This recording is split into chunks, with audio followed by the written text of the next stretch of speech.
c'est le moment parfait pour quitter ce que vous ne voulez plus, pour rompre, pour prendre une décision, pour terminer avec un contrat, pour quitter un job qui ne vous plaît plus, pour mettre point et son,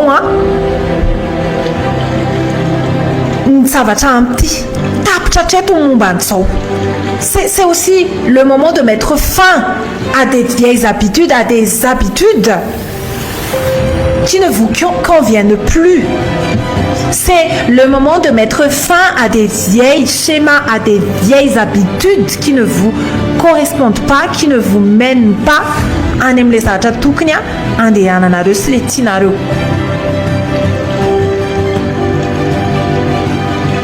Tsy haiko hoe inona mahatonga atsika menimeny isan'andro mijaly j'aime pas ce que je fais, je mijaly dans cette relation, on me trompe, on me respecte pas, faillement les mêmes personnes tu continues de rester là comme ça.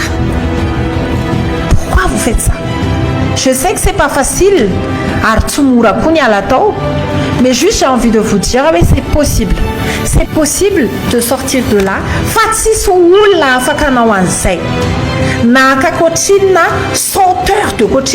Rien ne va changer si c'est pas toi qui fais les choses. J'avais une cliente à Zéa, parce que je t'ai déjà tout transmis. On avait déjà fait tout ce qu'il fallait. Mais le problème est que Isa, c'est ça mais en fait, Daniel, c'est un miracle. Si ça, les à votre place.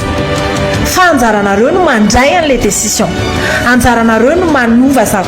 C'est vous qui passez à l'action. Oui, ça c'est fini. Ça, je dégage de là. Et ça suffit d'être dans des environnements où vous n'êtes pas respecté.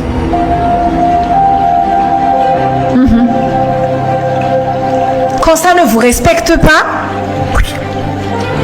I exit. Je sors, je m'en vais. Ça t'imagine. Parce que tu es une personne qui mérite le respect. Là où tu n'es pas heureux, mais allez non.